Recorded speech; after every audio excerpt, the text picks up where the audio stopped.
네, 오늘은 부처님 오신 날이기도 하지만 스승의 은혜를 되새기는 스승의 날이기도 합니다. 하지만 제주 지역의 교권 침해 사례는 매년 끊이질 않고 있는데요. 최근 학생을 지도하던 교사가 학생에게 폭행을 당하는 일까지 발생하고 있지만 보호 대책은 여전히 부족한 실정입니다. 보도에 권민지 기자입니다. 고등학교 교사 A씨는 지난달 상상하지 못했던 일을 겪었습니다. 복장과 흡연을 지도하는 과정에서 학생이 욕설을 하고 폭행했기 때문입니다. 20년 넘는 교직 생활에 회의감이 들 정도로 큰 충격을 받았습니다.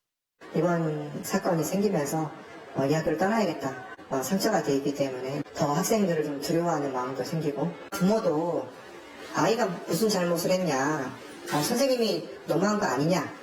하지만 교권보호위원회는 이번 일이 발생한 지 20일 만에 겨우 열렸습니다.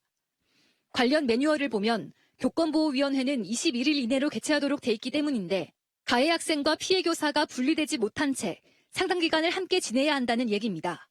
제가 좀 빨리 좀 처리를 해줬으면 좋겠다. 너무 힘들다라고 이야기를 했습니다. 교육청에도 전화를 해서 부탁을 했습니다. 그러니까 그 기간 동안 학생과 학교에서 계속 부딪혀야 되고 교권 침해 피해 교사에게 최장 5일간의 특별휴가를 제공하도록 돼 있지만 대체 인력 투입 등 추가 대안이 없다 보니 휴가를 내기가 말처럼 쉽지 않은 게 현실입니다. 지난해 제주에서 열린 교권보호위원회 70건 중 교권 침해로 인정돼 처분이 내려진 건 67%. 하지만 처분이 내려져도 후속 조치에 한계가 있다는 지적도 있습니다. 가해 학생이나 학부모에 대한 처분이 제대로 내려지지 않는 경우도 빈번하게 발생하고 있는 것 같습니다. 조금 더 선생님들이 피해 정도를 반영할 수 있는 내용들이 담보돼야 된다고 생각합니다.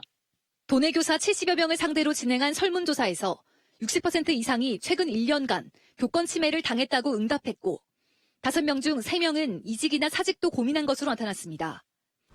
제주도 교육청이 교권 침해에 대한 대응을 강화하고 있다고 밝혔지만 여전히 일선 학교 교사들이 체감하지 못하면서 보다 현실성 있는 보호 대책이 필요하다는 지적도 나오고 있습니다.